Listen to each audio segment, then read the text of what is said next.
Maayong buntag sa tanan. Good morning. This is Monday, first day of the work.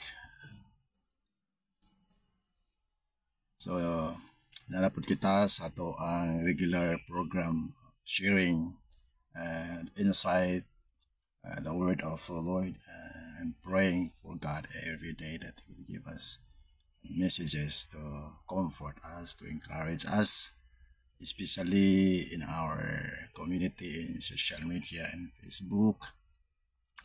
Our topic for today is the benefits of prayer and fasting. Prayer and fasting. Sa benepisyo nga itong makutlo, makuha kung ang anak sa Diyos o mga katawan sa Ginoo ilang i-google, ilang kinabuhi diha sa mga pag-ampo o sa pagpuasa. So, di pa tamato sa mga benepisyo. Itong tanahon, ngano man ang mga katawan sa Diyos, ilamang gitagaan o pagtagad kini. Bisan gani si Daniel, no? Nagpuasa siya. Si Moses fasted for 40 days and 40 nights when he was in the mountain of God, Mount Sinai. Nagpuasa si Moses 40 ka adlaw o 40 ka gabi. Bisan mga propeta, mga alagad sa Diyos, gamit sa Ginoo, mga himo o mga consecration time diya sa pag-abstain o pag-fasting, pagpuasa. Then si Jesus, no? For example, Jesus, Matthew 4, before he started his ministry on earth, he fasted for 40 days and 40 nights. Ito nga panahon, siyang pag-break, siyang fasting, the tempter, that enemy. And I believe the same presence of evil during the time of Adam, no? Because Jesus was called a second Adam. And then the tempter came in, the presence of darkness, Satan. No? Pero wala matintal si Ginoong Hesus. May daog siya sa gira. No? Sa gira. And itabuto siya after he fasted for 40 days and 40 nights. Si Adam, wala mo ito sa nagpuasa, pero gitagaan sila sa Diyos o bawal. No? I can't eat the fruit of life, but except the fruit of knowing the knowledge, no, of good and evil. Pero failure ang tao, bakes ang tao. May daog ang kontra. Manang abot sa atong panahon na ang kamatayon, physical death, even spiritual death. So, why is it important? Why is it important? Ano importante man ang puasa? So, balik na sa ito ang pag-aisigutan ang benepisyo. Unang benepisyo itong makutlo is nakaayo sa ito ang panglawas. Good for the health. Ay kadua is good for our spirit, our spiritual aspect. We know that we both live on earth, both material and spiritual aspect. And may ditawag og discipline. Natay-discipline na sa physical, apo tayo tawag og spiritual discipline. So muna ang angay na ito pagtagad nining kabuntagon, no? Kabuntagon. Una, ang physical na benepisyo. Makatabang siya, no? Purak ang sakinan, kung sigdagan siya, basta pila ka tuig. Mabati gayod ang maayong nga mga problema sa sakinan. So, halang sa i-overhaul, no? Luan, i-overhaul ang makina.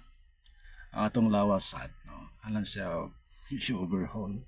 Naghanap to kinakaon na kay baluban ay mga bad toxin din na na ano sulod na to di madala og kaning anod sa tubig pamilit na diha no mga di maayo na mga chemicals na to ginatay isa ang fasting ano kaya ang fasting dili manggod ka magkaon og solid food you eat solid food tubig lang no tubig lang struggling siya natong gustong mag fast na long fasting struggling siya pero halang put na tagi disiplina sa isa diretso og longer fasting siguro na ka sa abstain sa ka 1 meal 2 meals 3 meals 1 day 2 days I started that no abstain ko 1 meal 3 meals was 1 day abstain 3 days abstain then